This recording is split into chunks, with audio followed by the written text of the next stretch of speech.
Elder George A. Smith delivered a discourse on the influence of false spirits. The gospel was preached to accomplish the salvation of the people, and with that object they received it, and knew that they had the world afterwards to contend with. Yet many had permitted some trifling, unimportant object thrown in their path to cause them to stumble. He had been acquainted with the church almost from the beginning, and dark clouds had almost constantly attended its growth and progress. In such times there had always been some ready to prophesy evil against Israel, but the history of the past stood forth a monument of their folly, on which Balaam was prominently noticeable. In the early history of this church, the development of false spirits was very attractive, and quite a number had received the gift of tongues from that source, which had led them astray, as they were not able to discern between the influence of heaven and the influence of the devil. Wherever the work had been extended, there had been opposition from the spiritual powers of darkness. He instanced the opposition to the first American elders who went to England, particularly the attack made upon President Kimball at Preston, Lancashire, and what he had experienced himself when he labored in London.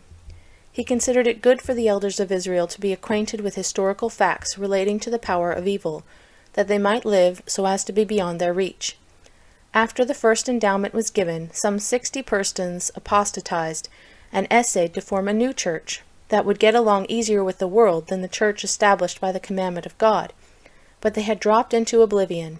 Spiritualism, table-turning, rapping, and writing mediums were all emanations of the evil one to distract the minds of the children of men from the gospel of salvation. And it had been the experience of the saints of the present generation that whenever men corrupted themselves, they became an easy prey to these spirits, and to the cunning devices of men, who to serve personal purposes banded together in opposition to the kingdom of God. The Lord had organized the priesthood, and through that channel he would reveal his will to the church. A few months or a year or two might pass along, and inquire for those who had been led astray by evil spirits, and they would be numbered among the things that were, while the steady stream of Mormonism would flow on unceasingly.